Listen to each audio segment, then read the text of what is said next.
I like this. Thanks for joining us for the final event in this year's Phil Lind Initiative Speaker Series. I'm Allison McFarlane. I'm the director of the School of Public Policy and Global Affairs here at UBC, and the Lind Initiative is part of our unit. Before we get into tonight's programming, I want to first begin by acknowledging that we are all gathering this evening here on the traditional, ancestral, and unceded lands of the Musqueam peoples, these beautiful lands. And I'd also like to take a minute to recognize that we've only been able to gather together for these incredible evenings for the last 9 years, actually, due to the extraordinary generosity and vision of Phil Lind, who very sadly passed this past summer. We owe a profound debt of gratitude to Phil for his visionary spirit, his boundless curiosity, and unwavering commitment to younger generations with us.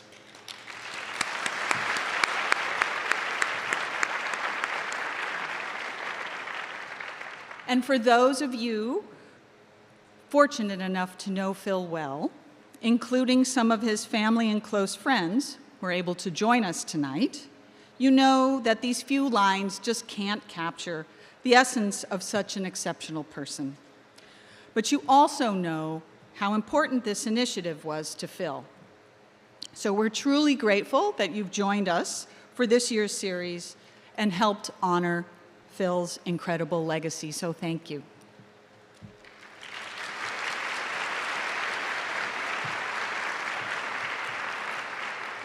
It's also my pleasure to announce that starting in the next academic year, the annual Phil Lind Memorial Fellowship will be given to an outstanding student entering the School of Public Policy and Global Affairs. And this fellowship has been made possible through a generous gift from the Cable Public Affairs Channel, known as CPAC, in memory of Phil Lind.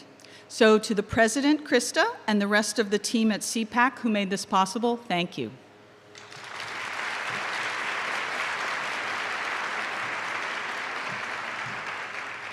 So, turning now to the evening's program.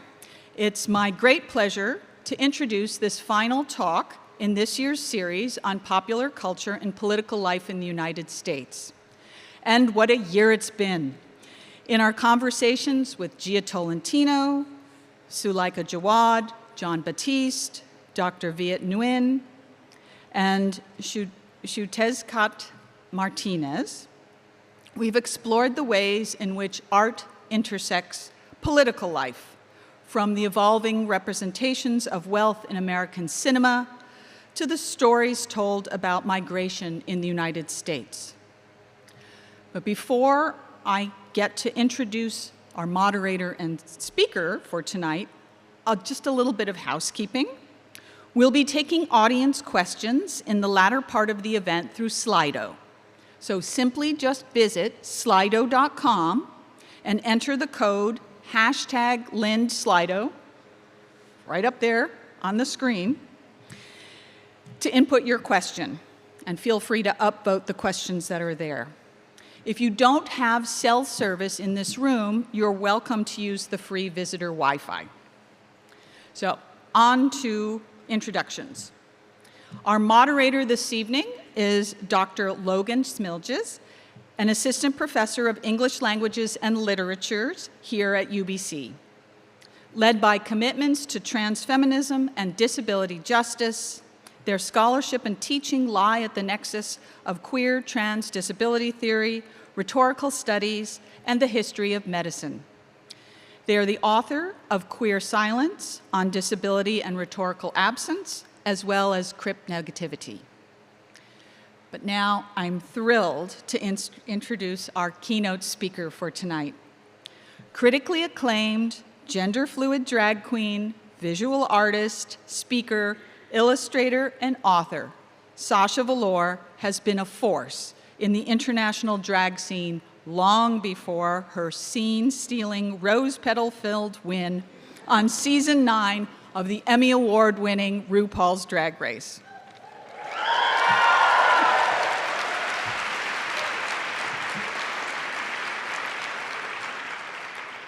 Sasha, let me see where I am here. Sasha founded a critically acclaimed drag review, Nightgowns. She's written a best-selling book, The Big Reveal, an illustrated manifesto of drag, and executive produced and starred in an award-winning adaptation of her drag review. More recently, Sasha has joined the cast of HBO's We're Here, the 4th season of which is set to air next week. Yeah. And in a truly impressive testament to an artistry which transcends audiences, including even parents and teenagers, both my daughter and myself are equally excited for tonight's event. And with that, please join me in welcoming the indomitable Sasha Velour.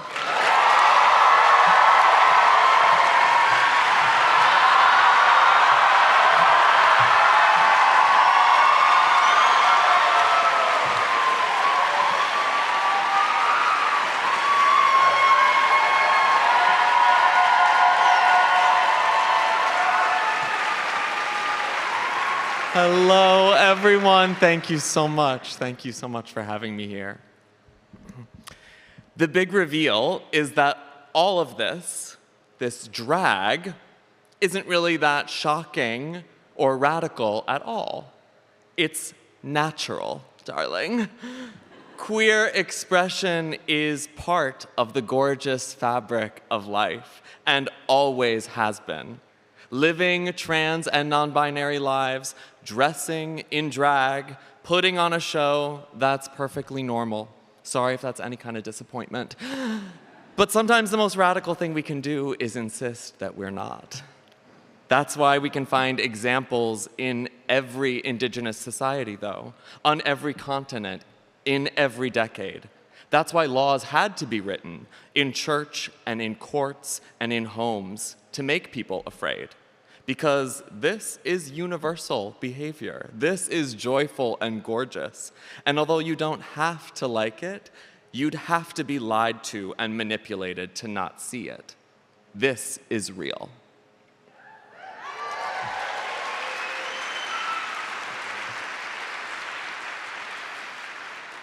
The word drag emerged in the 18th century from a hidden language called Polari, a code of sorts used by gay people, convicts, and traveling entertainers to help them make community. The first queer and transgender pioneers to put on the drag lived their lives in the shadows, at a time when queerness had been criminalized and police assaults were even more common than now.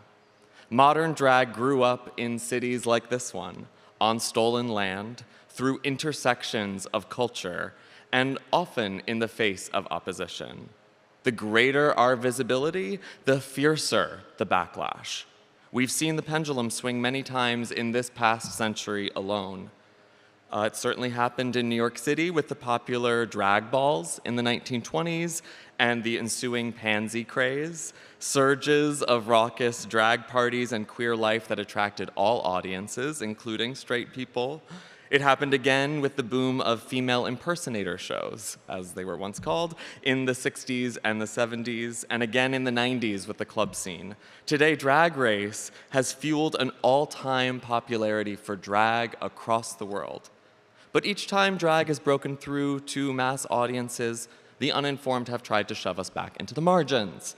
Conservative voices today are demanding a return to a normal that never existed, a normal they have to create again and again by silencing thousands, hiding centuries of history, labeling us all as sick, a normal created through lies. Yet, according to some, we are the ones lying, just by wearing a little makeup, or so they scream in my face. By pretending to be something that I'm not, I'm being disgusting. But that's the thing. I am like this. I'm even more than what you can see, and so are all of you. I'd rather be a little disgusting anyway than totally repressed and afraid of everyone else.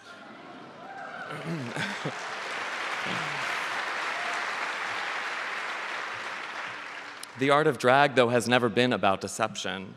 Drag is self-expression without shame, joy in the face of fear, and a free-thinking, loving view towards other people, respect and care for all the ways people find themselves and present themselves. Drag is profoundly illuminating of humanity, but also not particularly serious. It brings joy, it creates community, and sometimes, at its best, it inspires us to stand up for justice, for each other's lives. I think that's good. From its earliest forms, drag has been many things and used many names: comedy, drama, art, sacred dance, spirituality, trans expression, and everything in between and beyond, including lots of sex stuff. Yeah, make some noise for sex stuff. We're not prudes here. That's part of life.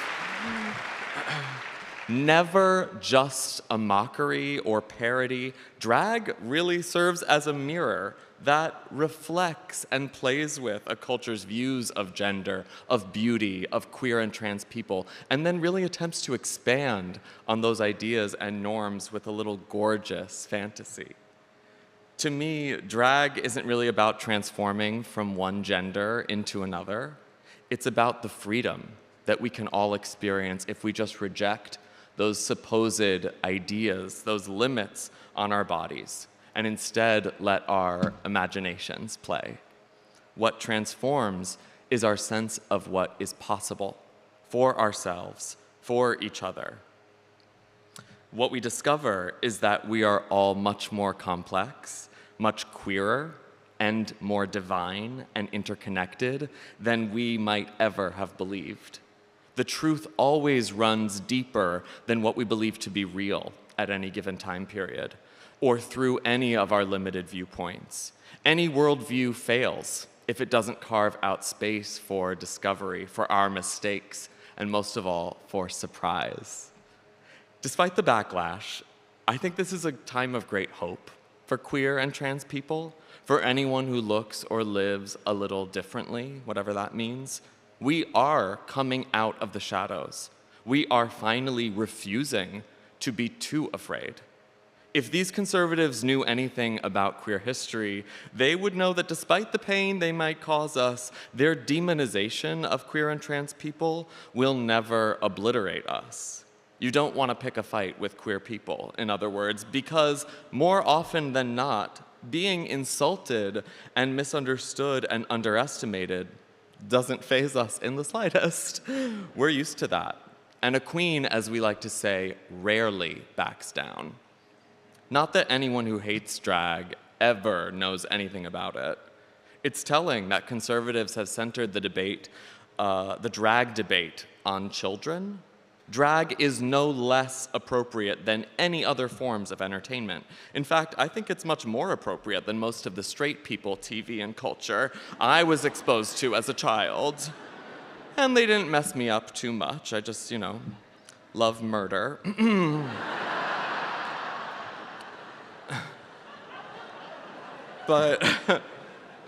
But most drag shows are for adults. But like any artists, we can edit our performances to be family friendly if we want to. And I don't want to. But drafting laws to ban children from drag shows, I think it's much less about any real dangers you might find here than it is about the imagined dangers of failing to indoctrinate young people with fear and with shame around queerness from an early age. Drag is more than anything an antidote to that fear and shame. Anyone who sees queens and kings and drag things on stage, twirling in costume, acting absurd and authentic before all of society is bound to develop a little bit more empathy and tolerance. Yet these are threatening traits in the eyes of many powerful people who want to stamp out true equality.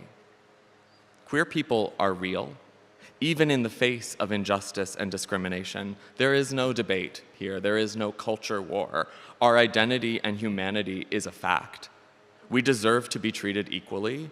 whether or not you see yourself in our genders, our art, or our clothes. Just get to know us.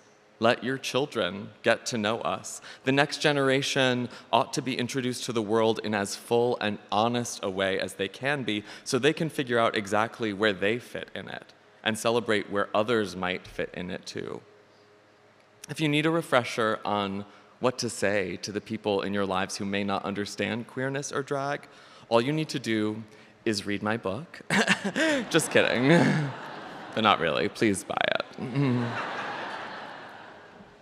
But to sum it up, drag matters because after so many years of backlash and shame, it is often only through art, through fantasy, that we can begin to make visible the true expansiveness of gender and desire and human nature.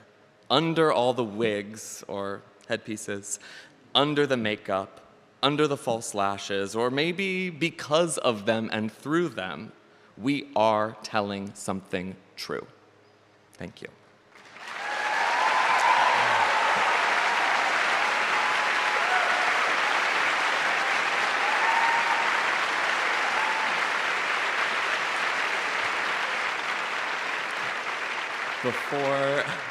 Before I switch gears completely, I do want to take a moment to thank the Phil Lind Initiative and UBC's School of Public Policy and Global Affairs and the Chan Center for Performing Arts for bringing me and letting me perform in this beautiful space.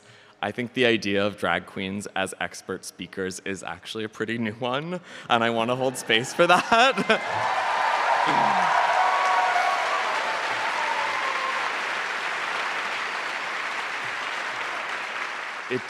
It means so much to all of us to be welcomed into these spaces, to get to speak and tell our own stories. I know it's a big deal. I take this opportunity really seriously and chaotically, as you're about to see.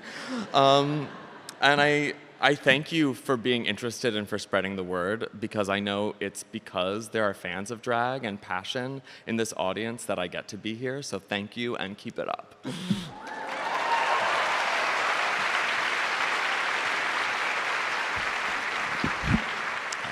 And now, let's talk about camp.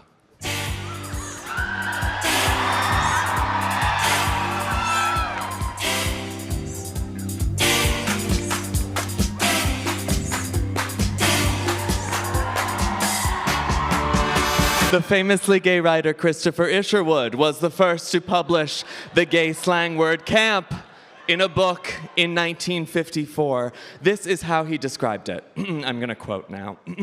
You thought camp meant a swishy little boy dressed in peroxided hair with a picture hat and a feather boa, pretending to be Marlene Dietrich. Yes, in queer circles, they call that camping. It's all very well in its place, but it's an utterly debased form. What I'm talking about is high camp, the whole emotional basis of the ballet, for example, and of course, Baroque art, end quote. Okay, first of all, Miss Isherwood, I find ballet to be debased in its own ways, and think bleached hair and a swishy Marlene Dietrich performance are the essence of high art. Ahem, ahem, right? Oh. Maybe when it comes to creative expression, good taste and bad taste reveal more about the judge than they do the accused.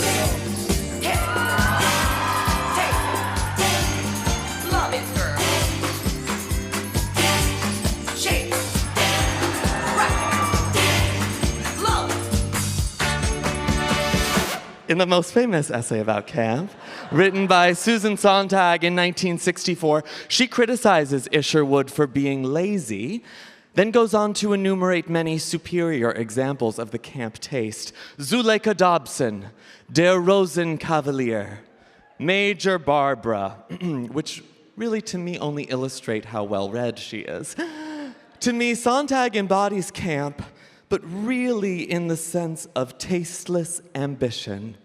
She over-intellectualizes, a literal synonym for queer, which she barely mentions, turns it into a spirit of aestheticization that's so abstract, so apolitical that it barely has any discernible meaning, and ultimately kind of reinforces the binary of high and low culture that she claimed it could blast apart. But that's camp for you. Like life itself, all art, all thought needs an element of failure.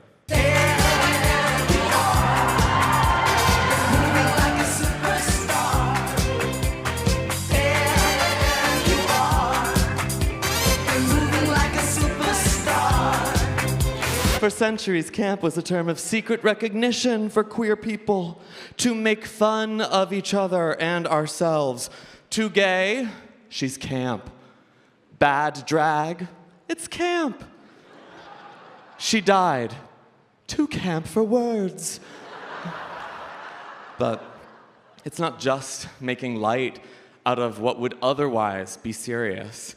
It's acknowledging that the boundaries of taste, of goodness, are another frontier through which powerful people, powerful institutions exclude and oppress people for being a little different. At its core, camp requires self-awareness, that recognition of one's inevitable failure, especially under such a system. Some understanding that anything we do is going to be a little flawed, or a little tasteless, or a little bad, by someone's measures, probably even our own internalized ones. For queer people who face rejection by various standards and norms all the time, this is a familiar feeling. We know it better than anyone. That's why we invented a cute little word for it.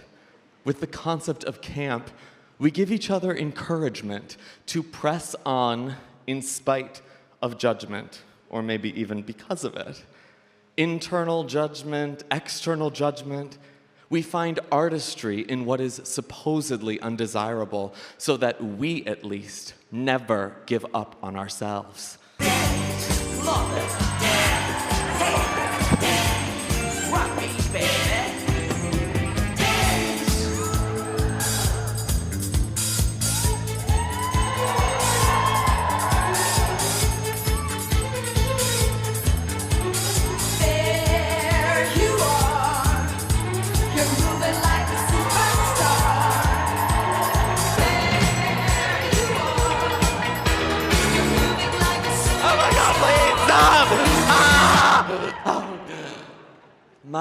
My life grows more and more camp as I grow to see the errors in my thinking, in my judgment and plans, projects, institutions that I have placed my faith in, sometimes seemed a little less ideal behind the scenes.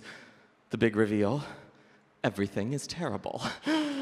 Pop culture is very superficial, that shouldn't be a surprise. The goal was always to make the biggest impact with the least amount of effort, obsessed with individual fame, profit in the name of progress. Sometimes even our activism veers towards self-presentation, more about how a person brands themselves than what tangible change they can make in this world. I'm guilty of this sometimes myself, maybe you are.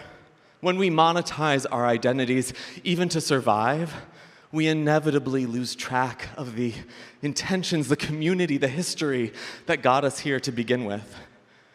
It's not that I don't believe in the power of representation. I know that what we see in the media changes the way we think, the way we talk, the way we dream. But representation alone doesn't tangibly uplift our community. Just look back at different eras in drag's history, for example. There's always been limited fame for a few lucky queer icons in the spotlight. And what does it do? In the 60s, drag legend Danny LaRue was appearing on TV, in the pages of Vogue magazine, in the West End for sold-out shows, all while queer people were being arrested in the streets for doing the exact same thing. And today we have Drag Race in over 16 countries winning Emmys, but our community is still fighting for basic human rights and recognitions around the world. Drag artists like me are sometimes guilty of upholding the myth of self-empowerment as activism. The idea that an individual can rise above their context through willpower and a good attitude alone, and by doing so help others by modeling the way. But there are real institutional barriers that cannot be so easily toppled by individual determination. That's why we are bound together as a community, whether we accept it or not. We have to keep fighting collectively for everyone's freedom, or else none of us will have it. Defining and redefining what freedom even means by listening to people around us, people who may not sound like us, or look like us, or agree with us. Investing in tangible local change wherever we can find it. Creating a little chaos and then working together to clean it up. I'm so sorry. Whew. Hello. Oh, actually, it's a really bad time. I'm right in the middle of this talk. Okay. Yeah, I'll call you back. Thank you. Even though drag dabbles in illusion, it's the fact that we are still humans underneath, and the beautiful possibility of genuine, unplanned imperfection at every turn that makes this such powerful art. Not now, please. Because of its non-binary nature, drag is perfectly set up to capture these imperfections of our world. These imperfections of our world. We reach for the stars and then panic at the last minute. We promise to support each other and then get jealous and destructive. We bring a revolution and then police it or offer it up for sale. We have the best intentions, but we sometimes make the worst choices. That's humanity. Camp is turning all that human drama into an art, allowing yourself just to live in a way that is as absurd, as fucked up, as sublime as everybody else.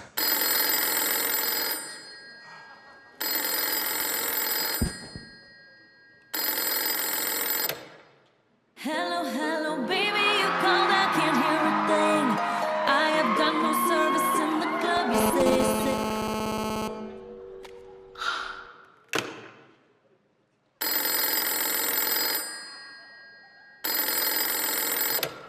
Hello? Hello? Yes? Who is this? You tell me your name, I'll tell you mine. I don't think so. Boo, you whore. Hello?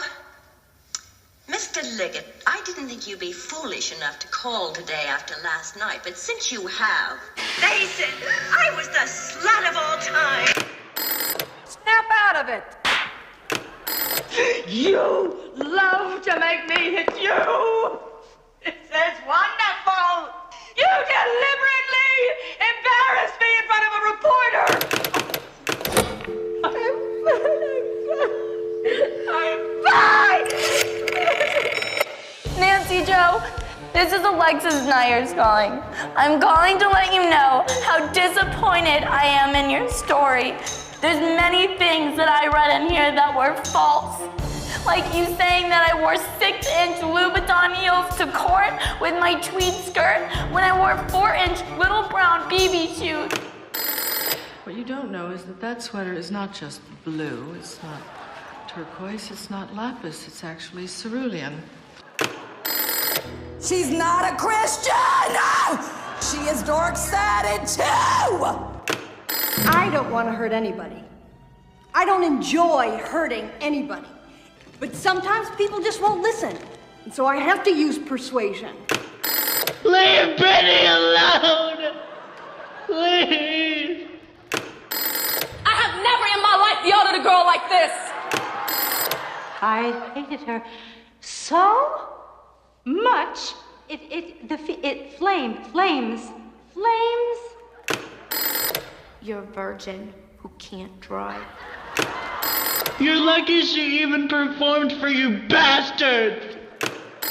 Don't you swear at me, you little shit! Don't you ever raise your voice at me! I am your mother! Why do you give me the respect that I'm entitled to. Barbara, please. Please, Barbara. Please, these gays, they're trying to murder me. Barbara, please. I feel groggy and weary and tragic, punchy and bleary and fresh out of magic, but alive, but alive, but alive. Hello? Oh, Lipsinka, you heard. It's an homage. I put my own spin on it. What's that? You give me your complete permission? Thank you. This kaleidoscope of feelings whirls around inside my brain. I admit I'm slightly cuckoo, but it's dull to be too sane. And I feel brilliant and brash and bombastic, limp as a puppet and simply fantastic, but alive. But alive. But alive. Hello, operator. I don't know what's the matter with this telephone tonight, but it's positively driving me crazy. I've never seen such inefficient, miserable service. Now, look. I'm an invalid, and I'm very nervous, and I'm not supposed to be annoyed. But if this keeps on much longer... What seems to be the trouble, please? Well, everything's wrong. I haven't had one bit of satisfaction out of one call I've made this evening. The whole world could be murdered for all you people care. And now my phone keeps ringing and ringing and ringing and ringing and ringing every 5 seconds or so. And when I pick it up, there's no one there. I'm sorry. If you will hang up, I will try to check the trouble for you.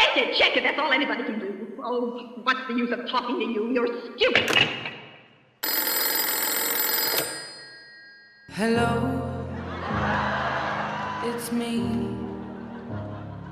I was wondering if after all these years you'd like to meet. Why are you such a mega bitch?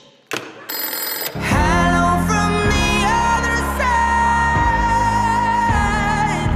I must have called 1,000 times. Nancy Joe, this is Alexis Nyers calling. I'm calling to let you know how disappointed I am in your story and the light that you shed on me when I am going through such a hard time in my life. I opened up to you so that way the world could potentially know what a great, amazing, talented, strong, healthy girl that I am. Not even a girl, young woman. Have a nice life. Goodbye. All I ever wanted was a ballerina Barbie. I was 10. And do you know what they got me? Malibu Barbie.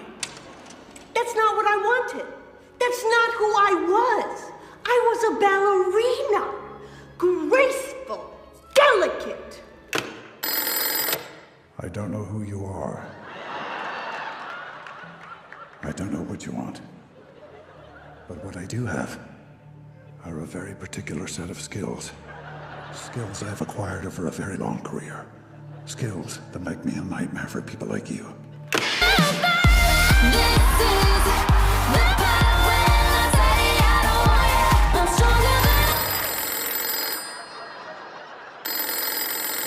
You have to never get old, never be rude, never show off, never be selfish, never fall down, never fail, never show fear, never get out of line. It's too hard, it's too contradictory, and nobody gives you a medal or says thank you. And it turns out, in fact, that not only are you doing everything wrong, but also everything is your fault. Now, if any of you sons of bitches got anything else to say, now's the fucking time! And I feel brilliant, bombastic, super, fantastic, alive!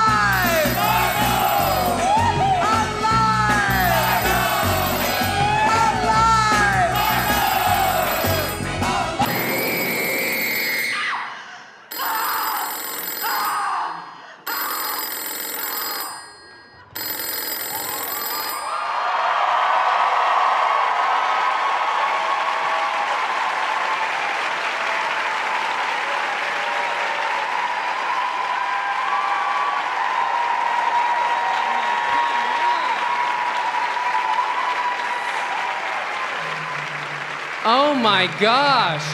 The Sasha Velour right here at UBC. Oh my God.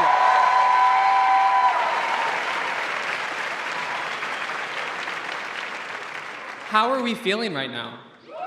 Yeah. Me too.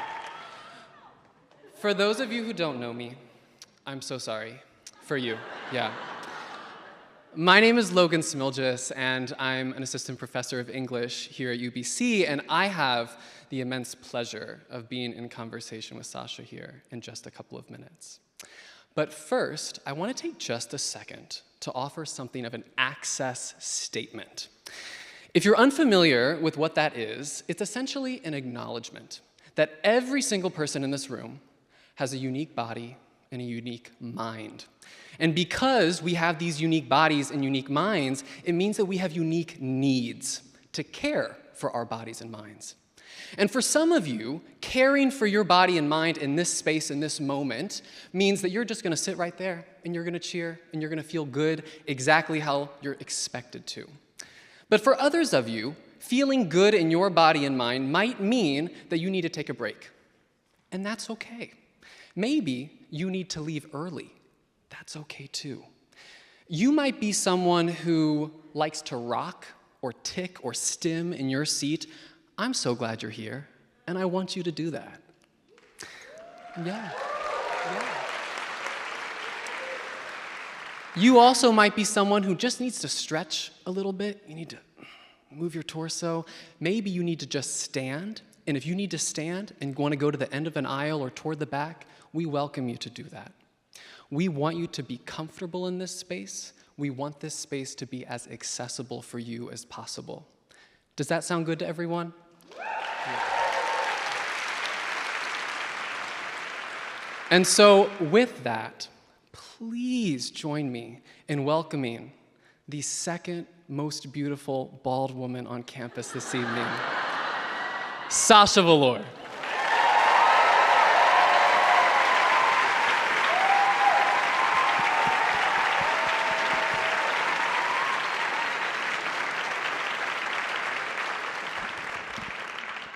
Thank you. Oh my gosh, I should have done a costume change, but this is all I packed.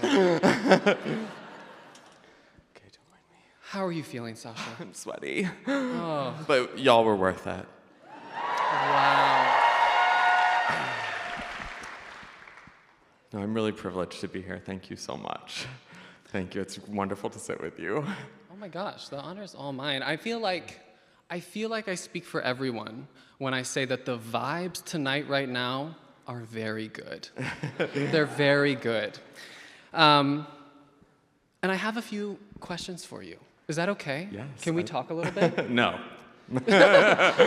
Thank you all. This is enough for me. Sasha, there's one thing I know is on a lot of people's minds tonight, especially among students here at UBC. And that is that for all of the good vibes that we're feeling tonight, we all have to feel them in the context of rising trans antagonism, both here locally and across Canada and the US more broadly. And that kind of antagonism threatens especially trans and gender nonconforming students and young people who become targets of conservative politicians and ill-informed medical clinicians who seek to criminalize their existence, as you said a moment ago, or pose obstacles to their livability. And these threats, they can make gender seem heavy, serious, in a way that detracts from all of the joy and pleasure that all of us should be able to experience with our genders. And so I'm wondering if you can say a little bit about how you understand drag's role in this particular political moment when things seem so tense and the stakes attached to gender seem so very high. I mean, drag has been and will continue to be a space of euphoria for trans people, for gender nonconforming people. I know I learned how to do drag by watching trans people in my small town of Urbana, Illinois, get up on the stage. And then backstage, they were sharing resources, talking about how to get hormones in a time where it was much harder to get prescriptions and to find doctors. And it's amazing that the euphoria that I think people see sitting in the audience of a drag show loving drag is just the beginning of what our community can do for each other. I want people to know that the thing that makes drag activist is not dressing up, it's rallying together, organizing as a community, using our stages as an excuse to gather together and listen to each other, to make a plan for resistance, and I think we will need that. We need to push back. We need to be bold. We need to fight laws that prohibit people's existence. We need to organize our information and our talking points. They think we have an agenda. We need to put one together. And if we can put on a show, we can get a plan together. And I'm thinking, as you're speaking, about folks here in the audience tonight who maybe they feel an inclination toward some gender play, but they're scared, right? Maybe they're scared of what their family is going to say. Maybe they're scared of what their kind of home community will say, or maybe even their friends. You know, college is a rough time sometimes. What would you say is a good first step for someone who wants to experiment? I spent about 10 years only sharing my drag with myself. And that is a valid beginning for everyone. I think the most frightening thing would be to not try. And the biggest regret I have in life is how long it took me to return to that joy and exuberance of expression that I had as a little kid, and to see what kind of adult I wanted to be, to discover that it wasn't as limited as people had told me. And so I do encourage you to spend some time in the mirror. You know, when I first did drag, I was in such a dark place with myself. I was really struggling with disordered eating and a very unhealthy body image. And putting on makeup, creating a project to do in the mirror allowed me to actually look at myself in the mirror for the first time and spend a little time with myself. And I didn't exactly love what was happening at first. I didn't love the makeup I turned up with. But I learned how to at least see myself as a canvas of possibility. And I think that is so powerful, which is why everyone should try a little drag, should play around with some makeup and some transformation and see what else you have inside you. I love that. Now you have homework. Congratulations sorry, that's to probably you. the last thing you need, but this one's fun. Don't study for finals. Don't, no. Sasha, I think it's no secret that the power of drag, certainly your drag, lies in how it bends people's expectations. You know, for all of the criteria that critics like to put onto drag, and we see this on social media all of the time, the best performers are those that are constantly resisting those criteria.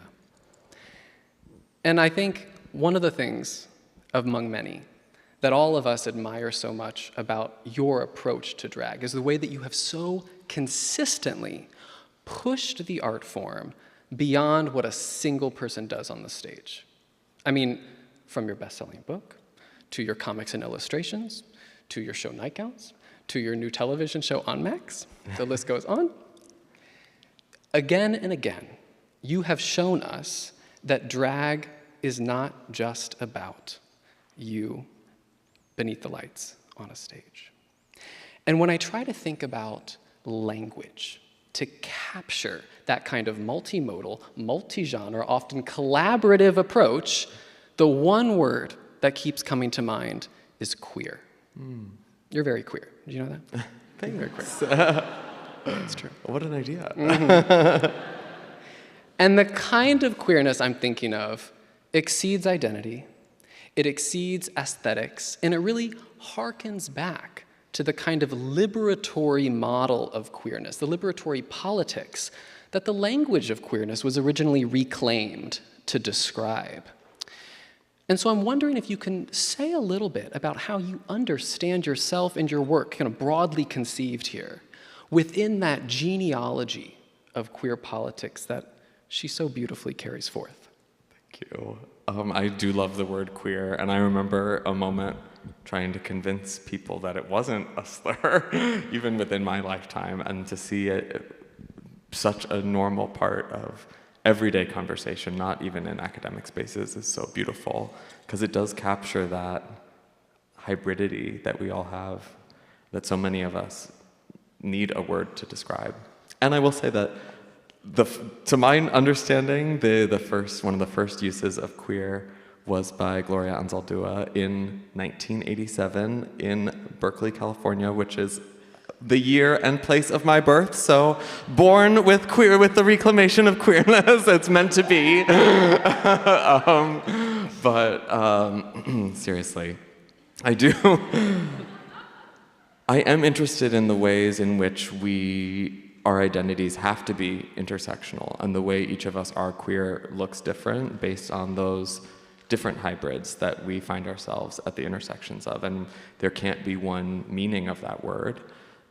It's really the dynamic by which we combine, and that old adage of like, there's really nothing new in this world, but by combining different things that are already out there in surprising ways, sometimes we create something, if not completely new, at least authentic for us. And that's what I'm always trying to do, is not follow trends. It's crazy to me that there are rules and trends in something that's meant to be as liberating as drag, and I never want to be that person. Usually I'm just so stubborn that even when I'm trying to follow a trend, I kind of mess it up anyways, and it's like, I'm not always going for androgyny, I'm just not as beautiful as I want to be. But we embrace that. You're making me think about one of the concerns I hear from students really regularly. I have the really distinct honor, I think, of having a lot of students trust, and they'll come to me with just questions around being queer in this world. And I think for other faculty in the room, this is probably something you experience if you're like a halfway decent human being.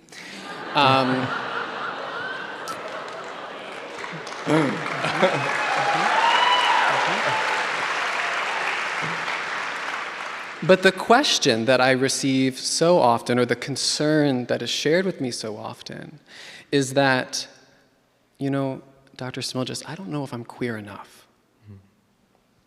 I worry sometimes I don't check the boxes of all of the beauty that I see in queer spaces, or when I see queerness represented in the media. Like, I'm just Rachel. Oh, sorry, I don't. You're doing great, Rachel. Yeah. We love you. We love you. But I'm just someone. What do you say to someone who's harboring this kind of fear? Try harder. No, I'm just kidding. But in a way, like you do have to try harder to accept yourself, because that is one of the precepts of one of the only rules we have, is that the goal is self-acceptance as you are, and that our community will make space for everyone. Like the fact that we have a flag and a name for allies says it all. There is not any type of person other than a bigot who is not welcomed under our big identity and in our spaces. Mm-hmm. And if you approach with love towards others, then you belong here and you are queer. And truthfully, I think everyone has a little bit of this within them. Like no one is a gender cliche. Even cisgender people, you're not a cliche. And I don't know. Not in your heart, which is why we circle back to try harder. No. But there's there's always more for us to discover. Like, we're never done by the same token. Like, everyone is queer and no one is queer. We all are still moving towards that. And that's a really interesting idea, this notion of everyone being a little queer and maybe none of us being particularly queer. Do you feel like that kind of dichotomy is something of a call to action for us to constantly be pushing buttons a little bit? Yeah. And that maybe there's something about queerness that should be uncomfortable? Yeah, I think so. And our spaces are meant to be ones where people are challenged to see what they hadn't seen before. Like we were talking about backstage, the call to become more awareness of differing abilities and disability within queer spaces, making sure we have access in our space, in nightlife spaces, which is such a challenge, and seeing that our inclusive space hadn't been that. Coming to see racism and transphobia within queer spaces as well is essential. And maybe we can't reach the utopia of what the queer project is supposed to be, but we can't ever give up awakening to what we're missing and trying to find solutions to bring more people in, to make it the space we say it is. You know, one of my favorite queer theorists is Jose Esteban Munoz. And his definition of queerness is that it is perpetually on the horizon. We'll never get there. We know we'll never get there. And yet, we keep looking toward it. We keep moving toward it. And there's something on the one hand that's always been so heartbreaking to me about that, right? This notion of striving that will perpetually be unfulfilled, and yet there's also something deeply satisfying, I think, about coming to terms with where we are right now and being able to celebrate how hard we're working, regardless of, how much further we have to go. Yeah, I think that's so powerful. And somehow that reminds me, related or not, forgive me, but there's sometimes we become more queer through others' eyes and through how they see us, and maybe use our lives or our ideas or our appearance to fuel further movement in that direction. And I got to have a special guest on my book tour last year of Kevin Aviance. And I got to, because he's written about extensively in Munoz's writing. And I was like, what did you make of this intense tribute to the queerness, the intersectionality, the disidentifications of your artwork that Munoz saw? And Kevin Aviance said, I could not understand it at all. I thought he had not understood me at all.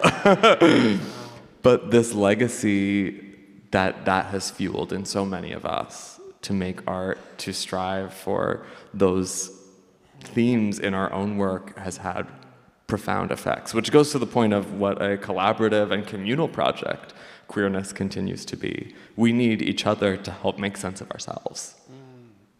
I love that. And it raises this really interesting question or problem about legibility. Because as you were saying during your performance and lecture, that there are limits to representation, right? There are limits to what visibility can do for us, especially if we rely on it too much. And I think alongside those questions of visibility and representation are questions of understanding, right? Do people get what we're doing? Do you think that people need to understand your drag in order to benefit from it? Or is there something differently or equally powerful about them bearing witness to something they just don't fucking get? I feel like we should try to make something legible. if absolutely nothing, actually there's always something legible. Even illegibility is its own kind of takeaway. And I know some drag artists who are kind of going for that. Name names. No, but I know people who say they want the takeaway from seeing them to be a huh rather than a oh. And I do love that, but I do want people to be able to take many layers away from my art. So I always make sure that there's the like deep personal level, the political meaning, and then just the beauty and the joy, the connectivity, the just the emotional level of a performance, so that many different things are available for people to benefit from. And I was saying in the seminar earlier, I kind of love when someone interprets something in my drag in a lip sync that I hadn't even intended. And there have been times where I've taken that interpretation and then purposefully performed it after. Like, that's an interesting idea. And then I feel that resonance even more. A good piece of art, I believe, is something that someone can interpret in a way completely opposite, or not opposite, but completely different from what you intended, and it still holds up and means something to them. It's not mine. Once it's on the stage, it's for you. Well, it sounds like that's something of a reciprocal process, that as people understand it perhaps differently than you intended, it then comes to shape your future performances and understanding. Is that right? Yeah.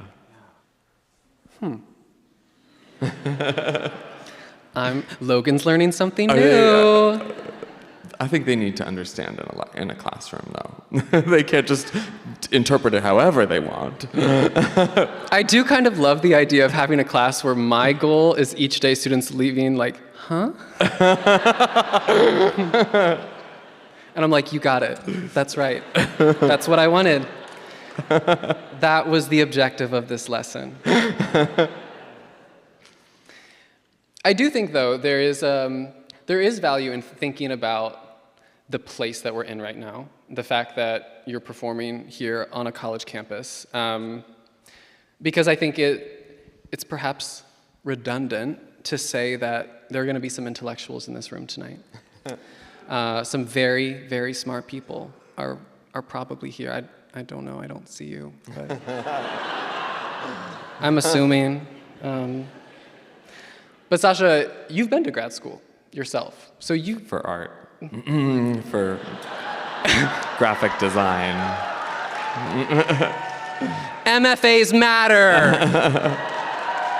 Yeah. But you have to know firsthand that, we scholars, we can be a curmudgeonly group. We take ourselves and our work very, very seriously. Sometimes we don't leave our labs or our offices. We study the same books, the same poems, the same formulas, algorithms for years at a time. And I can feel it in the air tonight. I think I can smell it. It's like an odor. That for some folks, the kind of art that you do, the performance that you just gave, is blowing their minds. They don't know what to do with it. They want to. They want to be able to engage. They want to understand. Maybe they want to be able to study it. But they're not quite sure how to start. So can you offer us one thing that you want people here tonight to take away? One thing that's going to help them to understand you, or perhaps drag more broadly, that they didn't know before. That's a good one. I know. I'll say the warning I will give for anyone studying drag or embarking on that is to do away with this idea of placing drag into categories. An art drag, a comedy drag, a camp drag even. I know a lot of drag queens, and none of us view ourselves through those lenses. Sometimes we have to present ourselves through those lenses to be marketed, to get gigs, to speak to people who can only view us through those lenses. But in our minds, we are all artistes, and we are capable of everything. We just need an opportunity. So I think striking those categories away from the very beginning is key.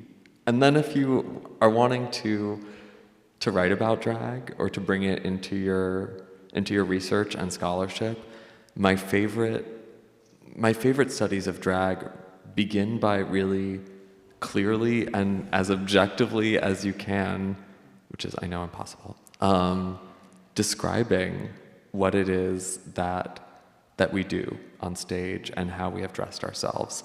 And like, rather than diving in with interpretation first, I think let us speak for ourselves, because this is already so much interpretation. And then you can add your thoughts.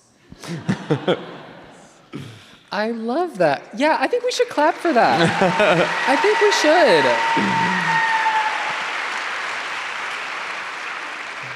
I love this notion of allowing the drag itself to be a form of scholarship that we have to engage with rather than talk about. Yes. Oh, I love that. Yeah, that was good. That was good. Yeah. One final thing I'm thinking about over the kind of the scope of our conversation here, Sasha, is where you see drag going. And I don't necessarily mean in terms of the art, though you're welcome to speak to that. I'm thinking more, what do you see the role of drag being over the next 5-10 years? As I think it's fair to say, we're going to see quite a conservative shift continue here in North America. Yeah. That's obviously going to pose a lot of safety risks for a lot of people. It's also going to increase the need for art such as yours. So what do you see drag being in these, trying times?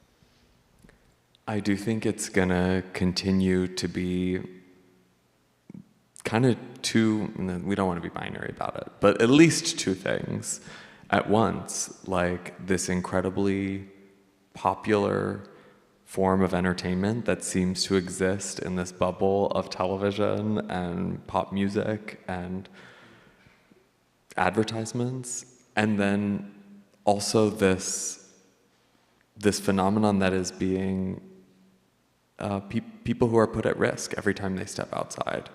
And it's the same people. I think there's this illusion that like someone who's been on TV doesn't also, it's like the people who hate drag don't know that I've been on RuPaul's Drag Race. They just think I'm a monster and they want to kill me. And they let me know that. So I think there's gonna be this dichotomy that we face all the time. And then the truth is always somewhere in the middle. And I think we have to prepare to protest, be prepared to be arrested, or we risk losing our community, losing our freedoms. I mean, we probably will see more and more freedoms stripped away, or at least the threats of that. And we have to channel the drag ancestors and the trans ancestors of the past, this Jose Sarias and Sylvia Rivera's, and be willing to face arrest. And because we have, in some ways, nothing to lose, but actually everything to lose if we don't try. Everything to lose.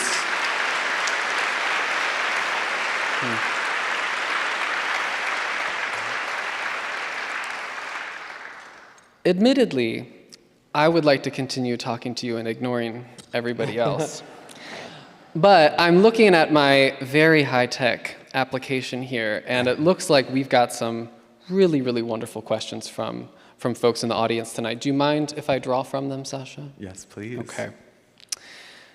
Alicia has a very highly voted question, so people can vote on other people's questions. Oh my. Everybody likes Alicia's question. Alicia, you go, girl. Good job.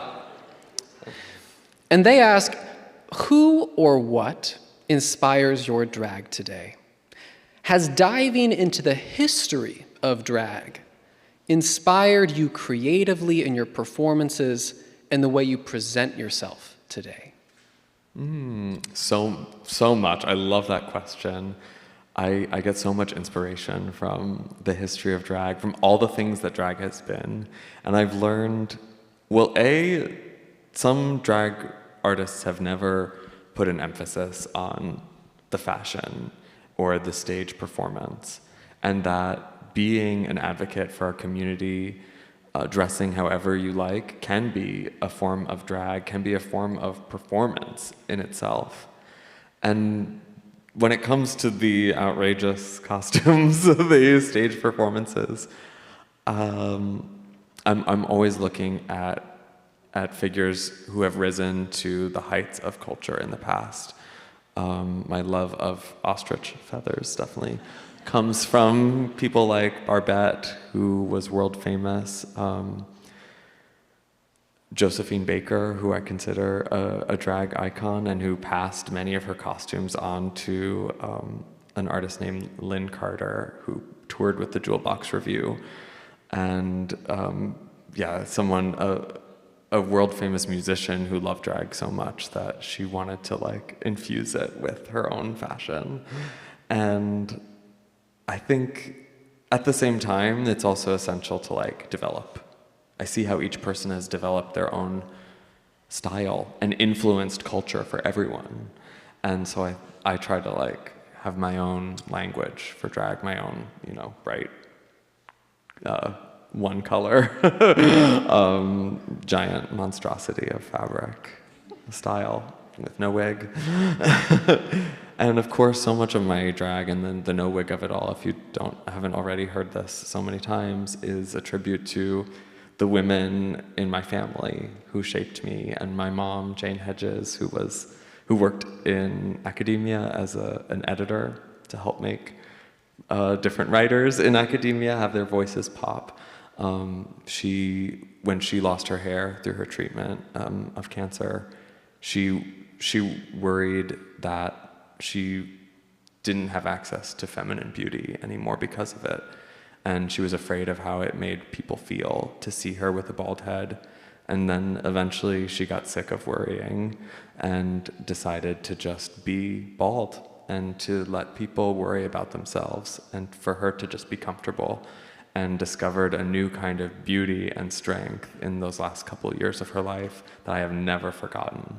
And we were speaking about loss and abundance earlier, but to carry her with me and her appearance with me is such a part of keeping life and keeping family and my own reference points for feminine beauty and strength.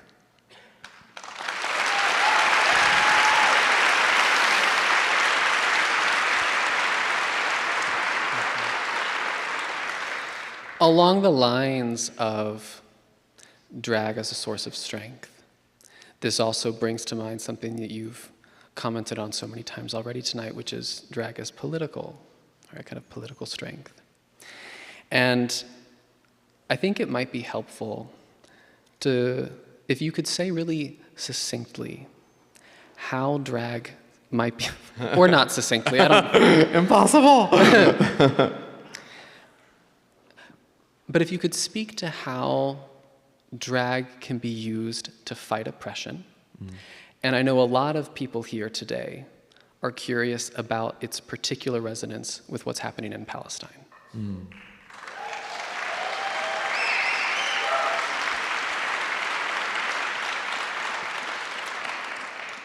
I mean, queer people are on the forefront of many civil rights movements and have been for hundreds of years. In the many rallies that I have been to for the liberation of Palestinians, queer people have been leading in positions of leadership consistently, and not always centering that or drawing attention to it, but just working behind the scenes and using all the tools that we have, the networks that we have, by having to often make our community and make our families with each other. We know how to organize and spread information and also use secrecy to stage really disruptive protests. So I think I think queer people are incredibly necessary in advancing social justice, and obviously we're not a monolith, and we don't all agree on everything, but I think the battle against colonialism and imperialism around the world is a deeply queer issue, because those were the forces that obliterated us and continue to so many times. And there's not a world in which queer life and freedom will be a possibility until colonial and imperial violence is stopped around the world, including in Palestine. Hell yes. Yeah.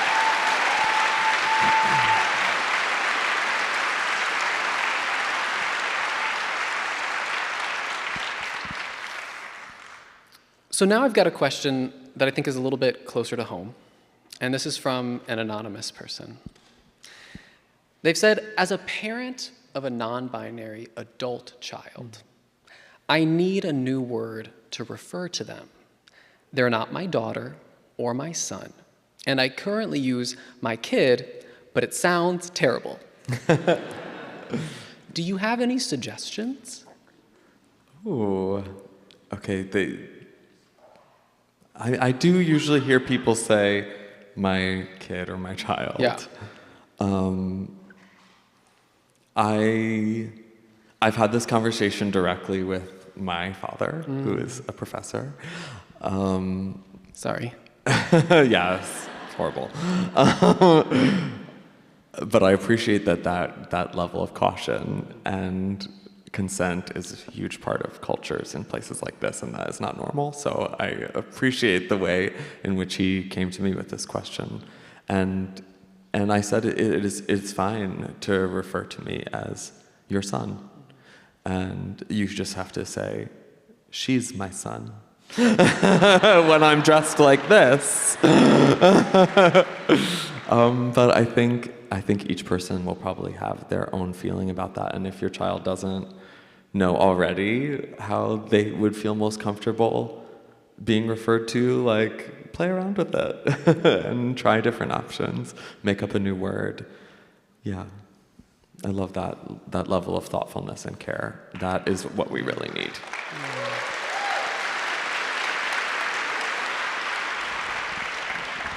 I'm trying to think of like a neologism would be, like solder. Well, sounds butch. It's the name of our business school. So. Right. Very butch. But also, I think,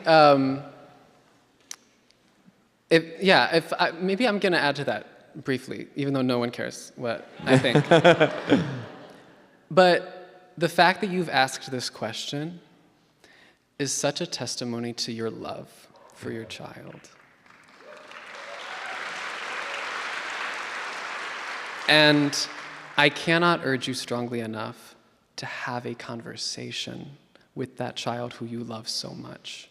Because even if they don't know the word that they want you to use, which they may not, the fact that you're going to ask them means more than any one word could capture. Mm. So have that conversation. Yeah.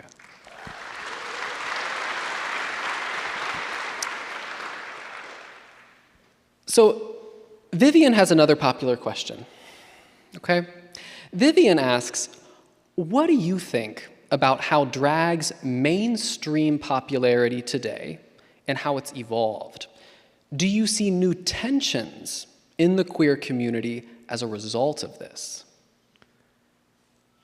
Yes, lots. Spill the tea. I feel like the biggest tension in the world of drag is about class. And it has become a real issue of access for visibility within the world of drag. It has become like how much free time you can put into your costumes and your performances, how much money you can spend without making it back as a drag artist. This did not used to be. Looking wealthy did not used to be such a huge part of the world of drag. I mean, maybe we would have our fantasies, but that meant, just like a small gesture, not actually having a trust fund. And this has taken over Drag Race, at least. And it's become an obstacle for many of the most talented drag artists that I know in the world from ever being considered seriously for being cast on the show. And I don't know what the solution is. I think awareness is probably the first step. But those divisions run throughout our community. Do you think that there's something to be said about the value of drag fans, and I say drag fans rather than specifically drag race fans? Is there some value in drag fans really showing support for local queens, kind of regardless of how polished they might seem to be? Yeah, I think retraining what you love about drag to be the energy and what the person has to say, both on a microphone and through their performance and their gestures, and less about like their makeup or how they look. That gets more to the spirit of drag. And then you come to see beauty in places, in ways that don't replicate all of the exhausting standards that we have to deal with everywhere else. And that is drag at its best. I have this meme that I send to one of my friends pretty regularly whenever I do something embarrassing, and it's just a drag queen holding a sign saying, "Protect bad drag." It's true. It's true. Did you it's just probably Meatball, who's a Los Angeles drag artist, who did a parody of the famous Megami Drag Race performance of Protect Queer Art. And we do need bad drag. We need bad art in this world. It sparks so much joy. That's why they asked me to be here. So I've got one more question here that actually was submitted rather recently, but it is racking up in the likes. And it's anonymous. It says, "Sasha, can you teach Logan how to lip sync?" Oh. Well, I can teach anyone to lip sync. What do you think? I feel like you don't need much of an instruction. You just need a track and a stage. Well, we've got the stage. What do you think?